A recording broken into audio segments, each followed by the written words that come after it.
Hello, and welcome to Introducing Me. I'm your host, Sarah. I started this podcast to get to know other people and lifestyles while discovering more about myself. Each episode, I'll give a new guest a chance to discuss their background, culture, interests, or whatever they want to talk about to help increase all of our own worldviews. Today, I would like to introduce you to Jess.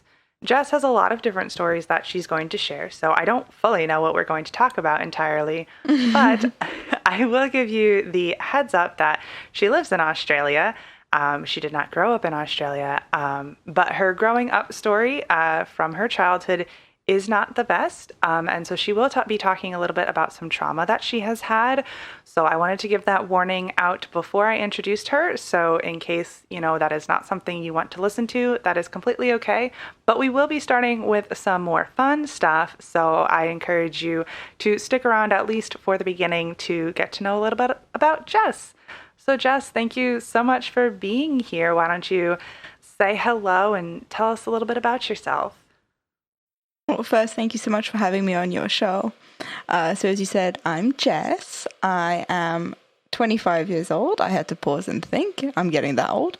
I currently live in Australia, but I was born in Belgium, which is a tiny country in Europe, and I've lived all over Europe. I am engaged to my partner, Ben. We have a 7-month-old baby girl together called Rowena, and we have a dog called Nanny. And yeah, that's pretty much kind of me in a little bubble. Well, why don't we talk a little bit about the end of what you just said? Your dog and your baby. Which came first? So the dog came first. I've grown up with dogs my entire life. I first got a puppy who was my own puppy when I was 2.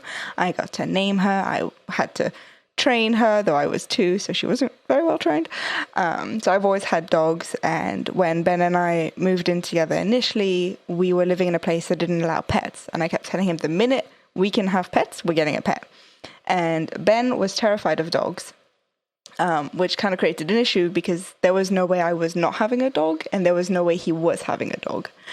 At that time, I was working as a dog trainer, and so I would take him with me to lessons and take him with me when I was dog sitting so he could start to see the dogs aren't terrifying animals.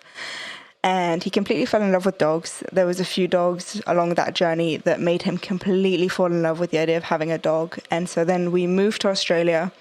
Kind of jumping around here, but we moved to Australia and we got a dog within a week of moving to Australia, which was chaos. I would not recommend that. But yeah, so we got our dog 3 years ago. We got her on the 23rd of December. She was not a Christmas present. It's just how dates lined up. So yeah, she's a little Italian greyhound. So she's like a racing greyhound shape, but she's teeny tiny. She's really very small. She weighs like 10 pounds, I think. So she's minuscule. I love her so much. And then we had the baby 2.5 years later. Cool. You always hear a lot about people getting the dogs and then having the babies. But I also think it's great that you're like, yeah, he'll never have a dog. But no, we have a dog. Yep. I forced him. No, I didn't. I always let him make the decision because obviously growing up, he was legit scared of dogs. One day we went to my grandparents' house and they'd just gotten a little Shih Tzu puppy. So a small, tiny little ball of fluff. And he was terrified of her. And I was like, she can't do anything. She is smaller than a soccer ball. She cannot hurt you. And he was terrified. And for me, it was a big deal because I'd grown up with dogs and I've always wanted multiple dogs at home. So it was a few years of getting him more used to dogs, but now he absolutely adores Nanny. I mean, as you saw just before we started recording, he was carrying her to bed, and that's every night he picks her up and carries her into our bed. She is completely his biggest baby. And she was definitely the first baby of the house. We babied her a lot when we first got her. Yeah, that's really cute. Now, did babying the dog, did that help when you first had Rowena? There's a lot of similarities between puppies and babies. So puppies wake up in the night. Puppies need to be taught where to pee. Puppies go through teething phases. You have to teach them right from wrong. So we naively thought, oh, it's fine. It's like a baby. It's not. Puppies wake up like twice in the night. Babies wake up every hour. It's a very different situation. But there was having a dog, and especially the training I use is called positive reinforcement. So it's all about like using positive stuff. So it's, you don't punish the dog. You try and show them the good thing instead. So you're always leading them to success. And it's very similar to the kind of parenting technique that Ben and I have always kind of said, when we have kids, this is how we'd want to parent. So in that sense, we already had a dynamic between us of, you know, sometimes you'll lose your temper, especially with like lack of sleep. And I'll notice the signs in him if he's starting to lose his temper, or he'll notice the signs in me. And that was thanks to having the experience with the puppy and being able to be like, you know what, I'm just going to take the baby for a minute and you just go cool off. So in that sense, having a dog first did help learn how to have a baby. But at the same time, they are not the same thing. Like if you have a puppy, don't think that's what's going to be like when you have a baby, because it's not the same. Yeah, definitely some good advice there. Now, I think that we have been talking for a while now, so I'm kind of like what was said after we hit record. But I think you mentioned that you are engaged. So how was I don't know if this is like too personal, but No, go for it. Was Rowena planned? Because obviously, like, I'm assuming engaged with the intent to eventually get married. Has there been any struggle there?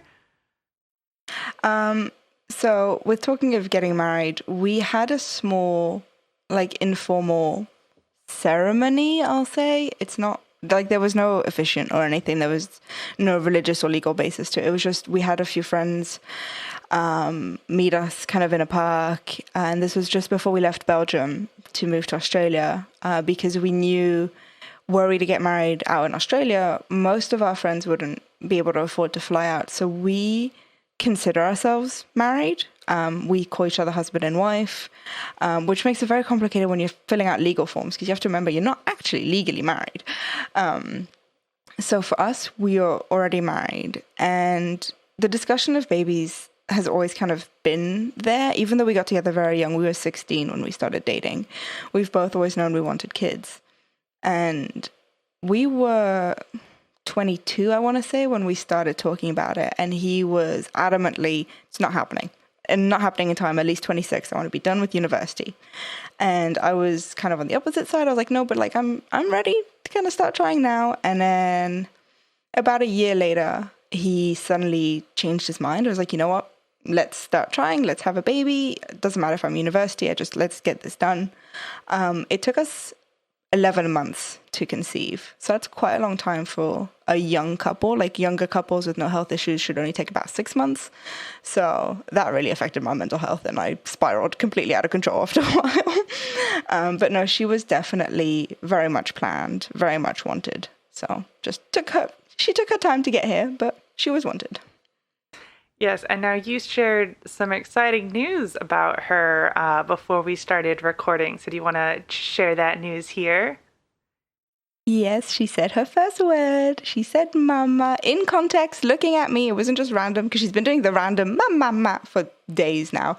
And every time she does that, I look at Ben and be like, she's saying mama. And he's like, no, she's not. She's just making sounds. But then today she looked me dead in the eye and said mama, and then throughout the day she'd reach for me and say mama. So she's talking. She said a word. She's not quite talking. Well, it's my understanding, with very limited experience around babies, that once they start, they don't stop. Yep, that's pretty accurate. So we're getting there. Well, that's exciting that you're hitting some new milestones, because they'll go by quickly. Yeah, for sure.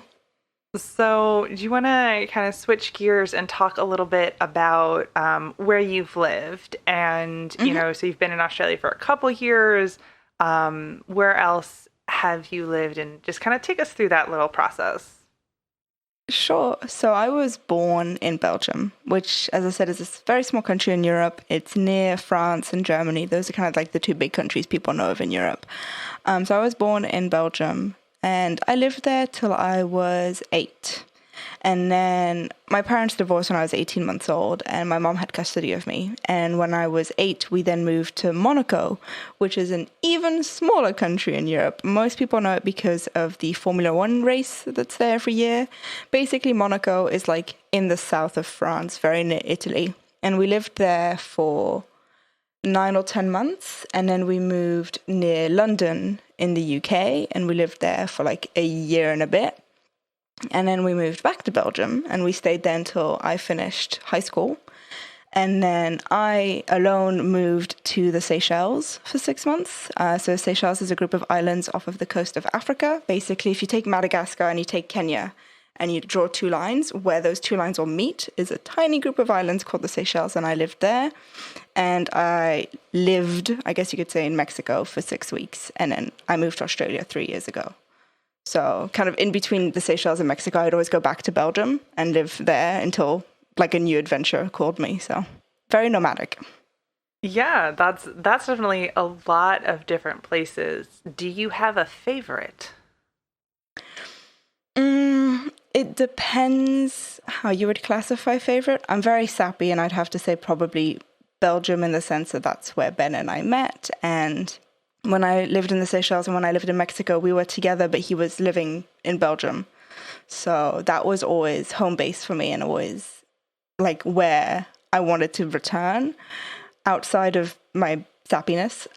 Probably I would have to say the Seychelles, because it's that very typical idyllic white sandy beach, turquoise waters. I was working at a dive center there because I'm a scuba diving instructor. And it was just a very idyllic life. And a lot of people, talk about like island time and that island lifestyle where nothing's ever running late. It just happens when it happens. And it was such a huge change to living in a pretty big, busy European city. And like in the Seychelles, there's one bus an hour. Whether it gets there on the hour or whether it gets there 15 minutes or half an hour late, you don't know until the bus shows up. And it was learning to just let go and just release. And so for that, I'd probably say living in the Seychelles was my favorite, because it was I lived basically in a holiday resort for 6 months. So that was amazing. Yeah, that sounds like definitely an experience of a lifetime. And for 6 months, like 6 months is a good bit of time to experience different things. Yeah. So what was the different cultures like? Did you find yourself easily fitting in these different places, or were you completely taken aback and shocked?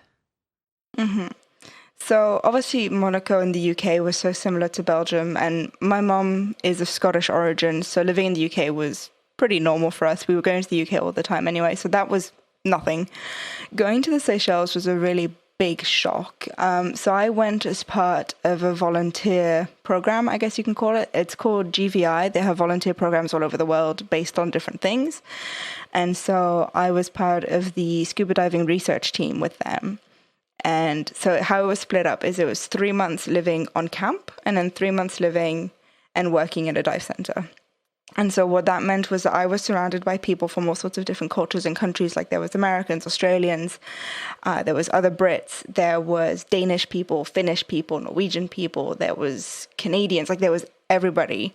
And then on our days off, we were encouraged to go into like the local towns and villages and meet like locals. And part of our volunteering program is we worked with the school on the island that we were at, and we taught them once a week. We taught them like lessons about the ocean, and then once a week we also volunteered with the local orphanage. So we would take the kids out and teach them to swim and teach them to be safe in the water and teach them like different fish.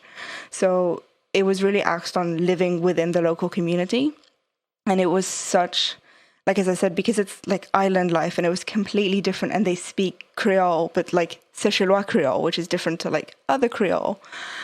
So like it was learning a whole new language and a whole new way of life. And where we lived on base, we technically had electricity and we had running water, but it was cold water, and half of the time the electricity didn't work. So it was also learning to live without all the amendments we have at home. Like I grew up pretty well off, so I always had electricity, I always had hot water, I always had internet at home. And then I was living in a place that did not have internet or even phone reception. We had to use a satellite phone if we needed, like if we had to call someone in an emergency from camp. So that was a huge culture shock, just living in that culture, but also just a shock to like the entire system, because it was a completely different way of life. And then when I lived in Mexico, I lived in a small village called Xcalac, which is in the south. It's about a kilometer away from the border with Belize on the like beach. And that was completely different to anything I'd ever experienced before, because there's 400 people who live there. They're all native Mexicans. I was working at the dive center there, so there was like the group of like, I don't know, 20 white people and then all native Mexicans. And it was a completely different world. And thankfully I'd taken Spanish at school, so I could kind of get by and talk to them. But it was not at all like anything I had experienced before. And I remember the shops, like to go get food in Xcalac. You walk into the shop, and so normally with like our supermarkets or even our small shops, you walk in and there's all like the aisles of food, and you walk up and down and get what you want, and then you go to the counter to pay. In Xcalac, you walk in and there's the counter, and you have to ask the person at the counter to get you eggs or pasta or bread. And I remember walking in and going, I don't remember how to say eggs, and I need to buy eggs, and there's no internet, so I can't Google how to say eggs. So I had to describe like the thing the chicken makes in my really bad Spanish I still had. And I remember it was every day when I'd get to work at the dive center where there was internet, I'd have to Google my shopping list and like Google Translate it and write it down on a piece of paper so that I could go buy basic necessities like water or bread or eggs. And that was not something I've ever had to experience before or since. I've never had that happen to me since. But it was realizing how different people live. And I remember one of the people who worked there was saying, why are you so surprised? Like, isn't this how shops are where you're from?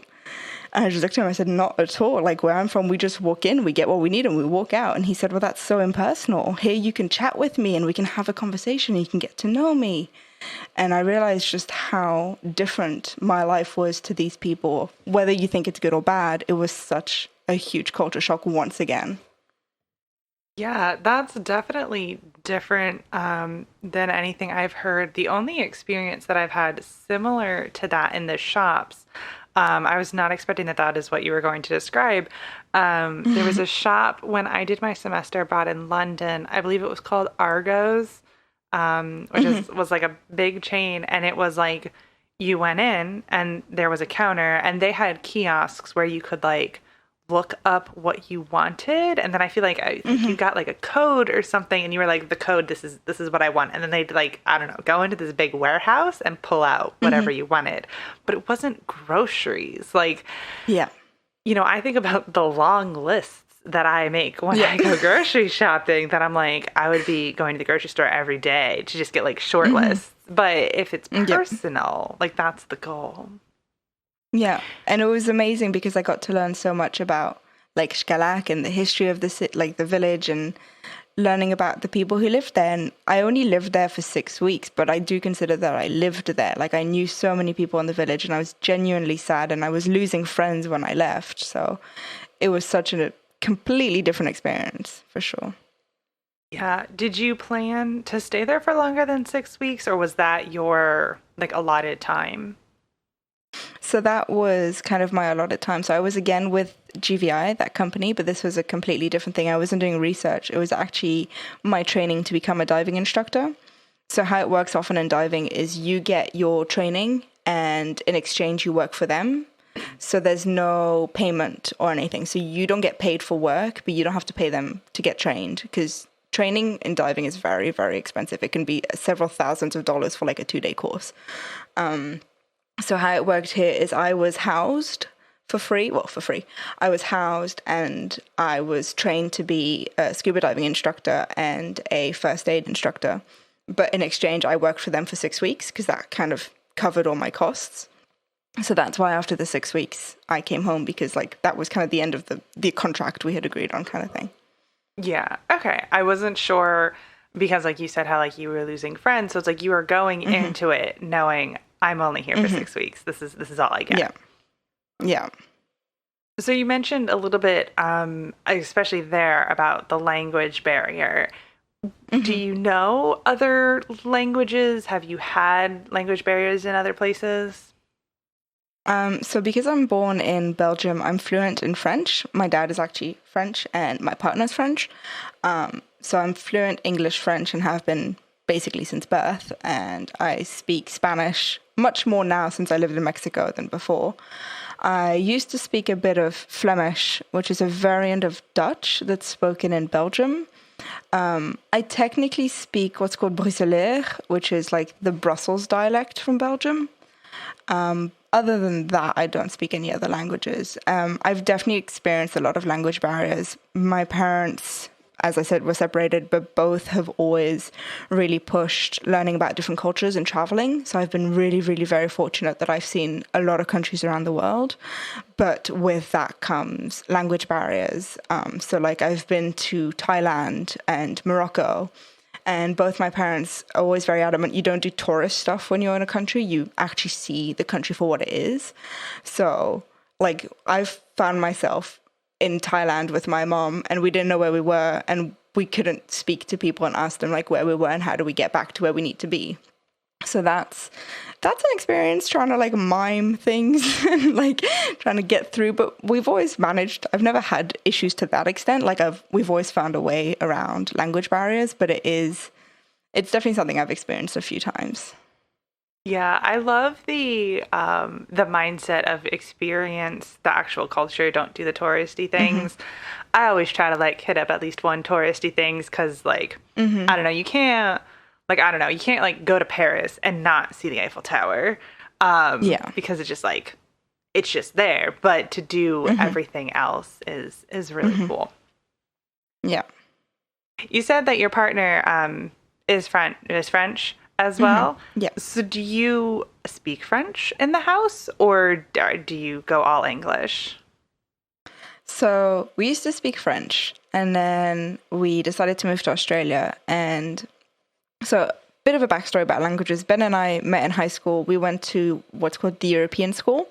They're all over Europe. They're for kids whose parents work in the European Commission. It's kind of an like elite private school. Everybody leaves the school with at least 3 languages under their belts. I've got friends who can speak 7 languages, having learned at school. So he took English as a second language at school because he was in the French language section. So he spoke English, but when we decided to move to Australia, his English wasn't where he wanted it to be to live permanently in an English country.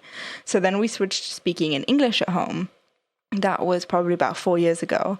And now we speak in English at home, but sometimes we'll have moments where we just flick into French. So if we're having a conversation and one of us forgets a word in English and then says it in French, the rest of the conversation will continue into French, and then it'll flip back into English and then back into French. And then he also took Spanish at school, so sometimes we'll flick into Spanish instead. And we tend to speak English. Like I'd say 95% of the time we'll speak in English at home, but then French and vaguely sometimes Spanish will jump into there too. That's a lot of fun. Now, what is the plan with your daughter? Are you going to attempt to teach her multiple languages? So I mentioned I was born to a bilingual couple, and so what we're doing with our daughter is what my parents did with me. So I speak to her solely in English.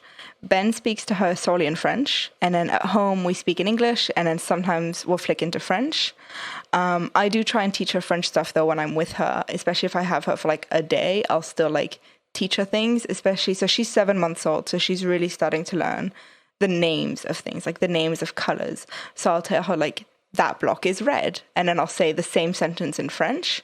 And then I'll flick back into English and back into French. So I'll repeat the same sentence maybe 4 times, twice in English, twice in French, so that she can start kind of assimilating these words mean the same thing in this language and in this language. Because our goal is for her to be bilingual, because obviously half her family is French, even though she was born in Australia and will at least grow up in Australia. I don't know what she'll choose to do when she's an adult, but her paternal grandparents are French and speak very little English, so she has to be able to speak French. She can't not speak half of her language, and it's also half her culture. So it's very important for us that we do teach her French. Her main language will likely be English because her schooling will be in English and that kind of stuff, but we want that at home she does see kind of 50-50 English and French. That, to me, that is fascinating, how it really works. And they say in general, and this might be very more American, that like young children, like if you're an all English speaking household, but if they start to learn Spanish, because that tends to be like our main second language, if they learn it young, they grasp it so much better. So that was really interesting to hear how that is going to work, and of course, it like makes total sense. That if Ben's parents do not speak a lot of English, that like obviously she needs to know French. Yeah. It's quite funny though, because especially if I speak to her in French, she'll like look at me like, whoa, what are you doing? That is confusing. And then you can see her brain almost clicks into like French mode, and then she's completely fine. And then if I flip back into English, she gets confused again for a minute. And I know from my parents, I was the same. And when I started talking, I would mix English and French together. So I would make up words. There was like a mixture of the word in English and the word in French. And that took a few years to get out of my system. And that's true of all like born bilingual kids. Is there's a moment where their brain doesn't realize it's two languages. In their heads, it's just one language where you can say things multiple ways. So that's going to be fun with her when she's going to start doing that. Like that's something I'm kind of looking forward to, in the sense of like, it's just going to be funny seeing what kind of words she makes up. Right. But I mean, you have the experience that you went through it. So I think that'll help, that you won't have, I would hope, you won't have the like frustrating moments that someone who didn't experience that might then experience if that is their goal. And you also have the benefit that like your family is bilingual because of your backgrounds. It's not purely just because you learned another. Like if you were to throw in Spanish into the mix, it's neither of yours primary language. Yeah, exactly. And we're not just teaching her that language, as I said, we're teaching her that culture, because it is who she is. So it's not just, hey, these are words that are important for you to know. It's like the meaning behind the words, and cultural aspects of the language are important too. Right. Now, you mentioned that she's going to grow up in Australia, so you clearly have the intent to stay in Australia long term? Yeah. So for now, visa that we're on expires in about 18 months. But at that point, we will be applying for what's called a residency visa. So you have all the same rights as a citizen, except for the right to vote, and your children will not be put as high up on a list of priority for schooling as a citizen's kids. But other than that, you're basically a citizen, and then after that you can do a citizenship test. So that's kind of our long-term goal. We don't plan on ever leaving Australia. There's no reason for us to leave. We're very happy here. So the goal is for Rowena to grow up here for sure. Is there ever any concern? I know very little about the visa process. Is there ever any concern that your visa would not be approved for the new type? So how visas work in Australia is it's on a points system, especially with the residency and citizenship visas. You have to get, I can't remember how many points. I think it says something, it's like 60 points to get a residency visa. Being 25, you get 25 points off the bat.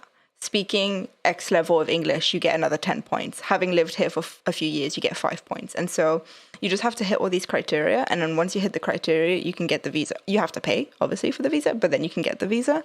So it's getting to the point where you get enough points is quite complicated. But we've lived here for 3 years. Ben has studied here and gotten a degree here, which gives him immediately, I think it's 10 or 20 points. I'd say we're now in that age bracket. If you're between 25 and 35 years old, you immediately get 25 points. If you're under that or over that, you only have 5 points. They really want people to be reproducing here.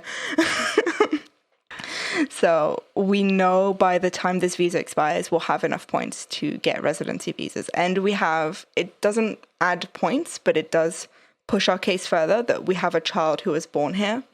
That can help you get a visa, because like it's not fair for her to be ripped away from where she's lived and where she's grown up, and like she is more likely to want to stay in Australia and therefore to want to have more babies here, because obviously Australia is still very like new country in a lot of ways. I mean, it's a very old country. The white population is very new. That's a very big racial discussion, but the government is trying to keep as many people here as possible to help open up gene pools a lot more. So hence why like that 25 to 35 age range is like really wanted here. And if you're born here, they try and like keep you here, like entice you to stay. So we shouldn't have any issues with getting a visa. That is so nifty. That is based on points. And like, then, as you said, like there aren't surprises because you can literally sit down and say, like, this is how many points I have. Mm-hmm. So we're going to kind of switch complete gears and go into what I mentioned at the beginning, that you had trauma growing up. Now, I know nothing about this, so I have like no basis to start. So would you mind just taking us through your childhood and your experiences? Sure. So the way I always explain it, kind of the shortest way, and it gives people an idea of where the story goes, is, do you know the Disney movie Tangled, the one about Rapunzel? Yes.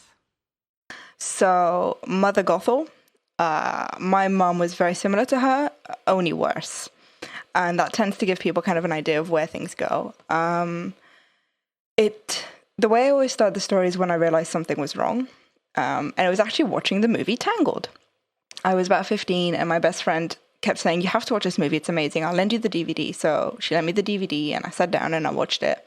And I really enjoyed it. I thought it was a really good movie. And I gave it back to her and I said, I just don't get there's no villain. I don't get it. There's no villain. And she paused and went, yes, there's a villain, Jess. Mother Gothel. I said, Mother Gothel's not a villain. I mean, okay, she kidnapped a baby, but, she was a good mom. And my friend just paused and went, no, she wasn't, Jess. She was horrible. She was manipulative. She was controlling. How do you not see that? And that's when I paused and I went, can I borrow that DVD again? I just need to watch the movie one more time. And that was my first inkling that the way I was raised wasn't normal and wasn't healthy. And that was confirmed a few years later when my mom kicked me out of the house for no reason and I had to move in with my dad. And we were talking one day about my high school and he was talking about how much he hated my high school. And I said, why did you send me there? Mom told me that you guys agreed on sending me to that school. So if you hated it so much, why did you send me? And he said, I never agreed for you to go to that school. I didn't want you to go to that school. And that kind of opened up this huge packet of all the lies my mom had told me. And so my dad and I went through months and months of every day I'd say, hey, what about this story my mom's told me? And he'd have to correct it and put in the facts. And then I'd reach out to my mom's mother, my grandmother, and I did the same thing for a few months and then reached out to one of my aunts and did the same thing. And that's when I realized nothing of what I was told growing up was true. And I was raised to be my mother's savior, my mother's protector, but also her precious jewel, if that makes sense. So my parents divorced when I was 18 months old, and that's when the abusive behavior really started properly. There was already aspects of it before. It kind of is what led to their divorce. My mom was abusive towards my father. The way they divorced is one day my dad came home and his wife and baby were not there. He didn't know where we were. He didn't know where we were for 4 days until he finally managed to track us down, which obviously was traumatic for him. At that point, I was sent to see a child psychiatrist because I would scream if my mom came near me. Obviously, I'm 18 months old. That's not normal. The child psychiatrist determined that I was at risk for depression and anxiety, and my mom had to change her behavior severely. But I was born in the 90s in Belgium, and at that point, legally, if a couple divorced, mom got custody unless dad fought for it. And my dad is always of the opinion you don't separate a child from their mother. So he didn't fight for me in court, which means my mom got full custody of me. So the type of abuse I underwent was very much manipulative, she would tell me, your dad doesn't like you. So my dad got remarried and they had a child together when I was 6. And, my mom told me, oh, by the way, your dad called. He doesn't want to see you anymore. They have a baby together now. They don't need you. And it was that kind of constantly this whole, you're not loved. Nobody loves you but me. My aunt got married and I was supposed to be, she had always told me I'd be a bridesmaid at her wedding. And so when she got engaged, I was really excited. I was like, oh my God, I'm going to be a bridesmaid. I was 13, so it was this huge deal in my head. And my mom said, oh, she doesn't want you there. You're not allowed to be a bridesmaid. I only found out years later that she did want me there. She didn't want my mom there. For obvious reasons, my mom's not a great person, if you haven't caught on already. So it was a lot of that kind of mental nobody loves you but me idea, which is where like I compare to Mother Gothel, where Mother Gothel's always saying like you can't leave your tower because you're not safe outside your tower, you have to stay with me. And that's very much how I grew up. There was some physical abuse. She would drag me around by my hair, or I used to wear like a gold bangle that she would like hook her finger in to drag me around, because gold digging into your skin really hurts. But I talk about my abuse pretty openly because no one at school knew that I was being abused. My best friend that I've known since I was 3 had no idea I was being abused, because we always think child abuse is kids who are being like touched inappropriately, or kids who come into school with weird bruises or bumps or weird broken bones they can't explain away. And that was never my case. I never had any physical marks of any of the abuse, but there's mental scars that now will never go away. And for people to hear that child abuse can be mental and can be very devastating without your parent ever having to lay a hand on you. Like I say, there were some physical sides to the abuse, but it wasn't nearly as bad as all like the mental stuff. I know, so I have a therapist that I see regularly with everything I went through. And last time I saw her, she said, I have taken into account that you have anxiety and you have depression and you have PTSD and you have panic attacks a couple times a week. Honestly, you are much more stable than I thought you would be considering your case, which was interesting to hear from a professional. It, I think, shows how devastating mental manipulation and emotional abuse can be on a child. Like even now, when I have to talk to my mom, I have to psych myself up for days. Like just to send her a text, I have to psych myself up for days. And I prepare myself for what she's going to say, because I always know what she's going to say at this point. But it's things like when Ben and I got engaged, so I told her, and she was really happy, over the moon. We went out, she bought me champagne. It was this whole big thing. And then a week later, she said, that was a joke, right? You're not seriously going to marry that idiot. And then a week later, she said, I can't wait for you guys to get married. I can't wait. I've already started looking at mother of the bride dresses. And then a week later, when are you dumping him? And it's this constant, you don't know where you stand with her for anything. And so that's been kind of the entirety of my childhood also, is if I say this to my mom, is she going to be happy? Is she going to be sad? Is this going to be a party, or am I going to get punished for it? And that's led to a lot of anxiety. Like I can't order food at a restaurant, because when I was a kid, I'd say, oh, mommy, can I have this? And she'd go, no, you won't like that. You're going to have this instead. And so it's gotten to the point now where I'm scared of ordering by myself, because I feel like I'm going to order the wrong dish. And I'm 25 years old and I can't order food by myself. I still, to this day, I'm able to pick my own dish out now, but then I have to ask my partner to order to the waiter for me, because I can't do that bit yet by myself. So that's why I do talk about the abuse, because I think a lot of people don't realize that like Mother Gothel does exist, and there's a lot of them out there. Through talking about this, I've met a lot of people who have grown up like me and who feel like they can't talk about it because, you say, oh, I was abused as a child, and people go, physically or sexually? You're like, well, mentally. So it's completely different to what people expect. Yeah, well, I really appreciate you sharing all that. And as you were speaking and I was, absorbing everything and all the little details, I was thinking, oh, like I could ask this, or oh, I could ask this. And you covered so much in your word vomit, as I call it. But yes. it's good to hear, obviously, like you have the therapist, you're able to have those conversations, and to hear that you were so blind to the fact of what was happening, that you did not even realize that Mother Gothel is a bad person in that movie. She is the villain. My boyfriend always jokes with me that I don't like conflict in movies. So like I love Tangled, like I hate Mother Gothel. Yeah. So it was really interesting to hear that side of it. It was interesting because I avoided that movie for a few years after my mom kicked me out, because I was aware that it was going to be too triggering. And then I watched it a couple years ago with my partner, and like we knew we were going to watch it that day. I was like ready for it. And I was okay for the most part until Mother Gothel's song Mother Knows Best. Everything Mother Gothel says in that song, my mom has and still says to me to this day. Don't go out, you're going to get trampled by a rhino. Okay, my mom would say elephant, not rhino, but like you're going to get trampled by a big scary animal. Don't go out, there's thieves, ruffians, like all of these things, word for word is what my mom would say to me. And that song, if I'm not okay, like if I'm not having a mentally amazing day, even just a mediocre day, that song will trigger me completely. So it's crazy to me now watching it. I find Mother Gothel's probably one of the worst Disney villains out there, just because obviously for me it's such a like triggering aspect. And it's funny to think 10 years ago, I didn't realize that she was even a villain. I just thought she was a normal mom. So things have changed quite a bit in 10 years. Yeah. And now we talked a little bit about this beforehand.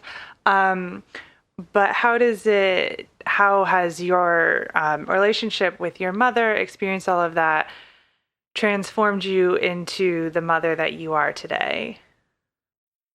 So I mentioned I always wanted kids, and I didn't realize until I got pregnant what my childhood would mean for me as a parent. I think I was just avoiding that. I was also unpacking a lot of other things about my childhood at that point, so I think it all just kind of came to a head at one point. And when I was pregnant, I realized, like, this isn't just being pregnant, you know, the pregnancy glow and the baby kicks and the presents. This means I'm going to have a kid. And that means I'm going to be a mom. And I started panicking. And so my mom claims her mom was abusive to her. She wasn't, but that's kind of my mom's excuse for her abusive behavior. And in my family, for as far back as we've traced my family on my mom's side, all the girls, you'll have a redhead, and then that redhead will have a brunette, and the brunette will have a redhead, and the redhead will have a brunette. And it's gone back like that. We've traced the family back to the 14th century, and it's always been a redhead has a brunette, has a redhead, has a brunette. And so when I was pregnant, we decided with Ben not to find out the sex of the baby for a few reasons. The main one being we're very much not gender conformity. We don't care for that. And we knew if we found out we were having a girl, everybody was going to buy us pink frilly stuff. And I didn't want a house full of pink frilly things. And if we were going to have a boy, everyone was going to buy us blue dinosaur stuff. And I didn't want a house full of blue dinosaur stuff. So that's the main reason we chose not to find out the sex. I only realized after my daughter was born that there was a subconscious reason on my part that I didn't want to know if I was having a girl, because I didn't think I could parent a girl. I didn't think I could break the chain. So I didn't actually go into labor. I was induced. That's a whole other story. And I ended up with an emergency C-section. And so we're in the OR, and the last thing I'm thinking about is the sex of the baby, because the reason I needed an emergency C-section is baby's heart rate had started dropping. So a baby's heart rate normally rests around 150 beats per minute, and she was dropping down to 90 beats per minute. So that was like, okay, we need to get the baby out now. So I'm rushing to the OR, they start the operation, we hear baby cry, there's a sigh of relief in the room. Actually, everyone bursts out laughing in the room because at that point, the baby screamed so loudly it echoed inside the operation room. And then we had asked the midwife that Ben announces the sex of the baby, whether born like naturally or via C-section. Nobody else says it. We wanted Ben to say it. And so one of the nurses picks up the baby and walks the baby over. And my entire pregnancy, I thought I was having a boy. And I think that was projection, that I was scared of having a daughter. And they walk over, and I'm so hyped up on drugs, I can't focus on the baby enough to see if there's a something or if there's no something. And so Ben says, oh, it's a girl. And initially I'm like, oh, a girl. And then part of me just closed up and I started panicking, and I was thinking, oh gosh, I'm having a daughter. That means I'm more likely to replicate my mother. I don't know why I thought that, but I definitely panicked at the idea of having a girl, and how can I break the cycle if it's already biologically repeating itself? And then they cleaned her up and they checked her over. She was completely fine, by the way. Her heart was completely fine. And then they bring her over to me, and the first thing I see is she has bright red hair, and I have bright red hair. And normally, up until the 14th century, I was supposed to have had a brunette child. My mom was a brunette, my grandmother was a redhead, I was a redhead, therefore should have had a brunette. And seeing that she had red hair made me think she's broken this line going back hundreds of years. This is my sign that her and we can break this abuse that I went through. And that, as silly as it sounds, her having red hair really helped me realize I could and I was strong enough to not repeat my mother's abuse.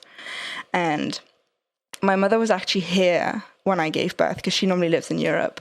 She wasn't supposed to be here around the time I was giving birth. They were supposed to visit in May and I gave birth in March, but they decided to change their trip without warning or asking because that's my mother. And I remember she wanted to come see the baby at the hospital. And I was unsure. I was very hesitant.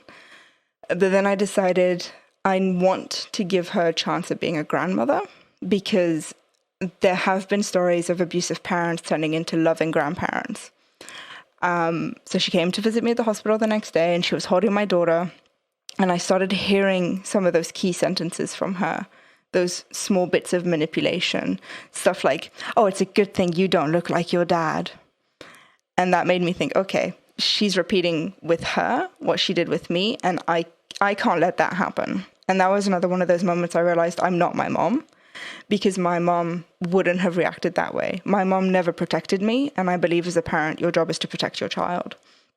And even now, my daughter's 7 months old, and my mom keeps saying, oh, I hope the world reopens and I can come visit you in March.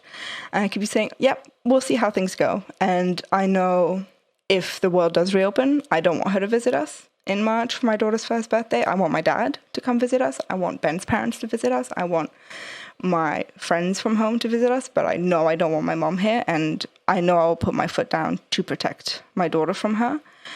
But I've noticed even just myself as a parent, I'm not at all like my mom. Like, as I mentioned with the dog, the parenting technique that we use is completely different. Obviously, my mom's parenting technique was manipulate and control.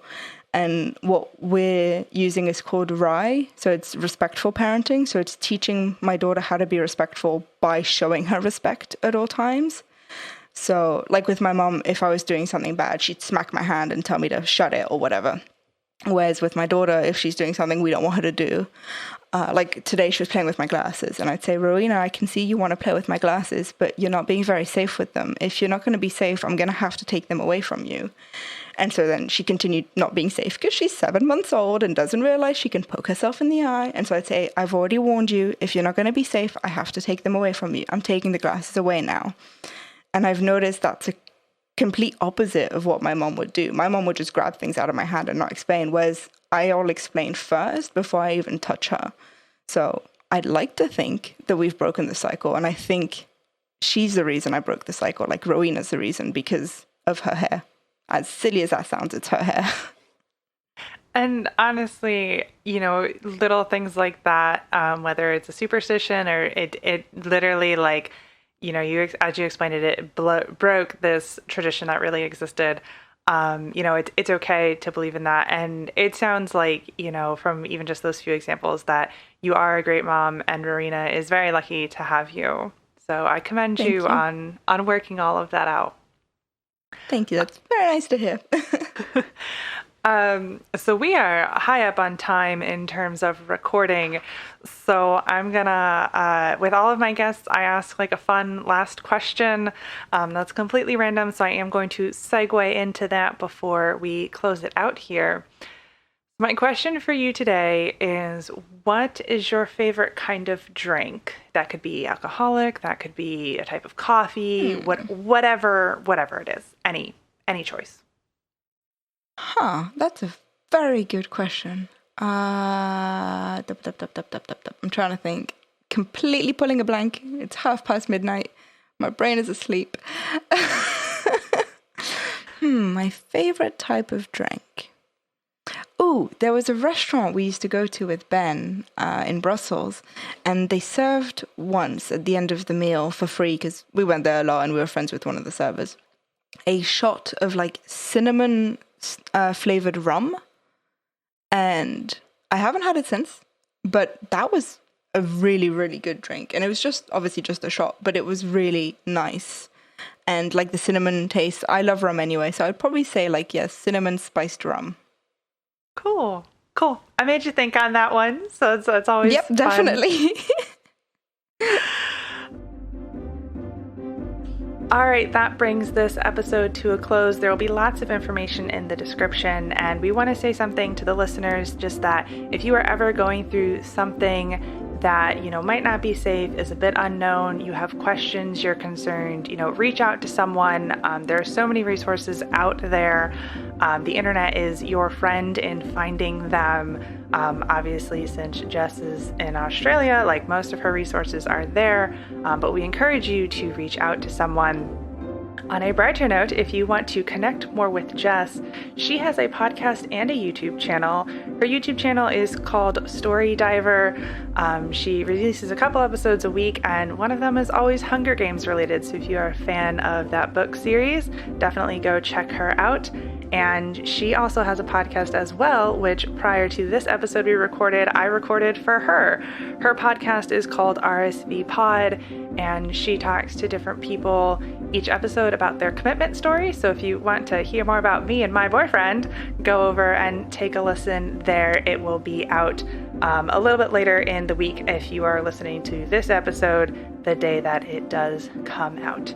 If you would like to connect with my podcast here on social media, links are in the description, including the email. We are on Instagram, Facebook, and Patreon for support as well. And thank you to Jess so much for spending time with me today, and to my listeners for taking the time out of your day to hear a new story. Until next week, bye. Bye.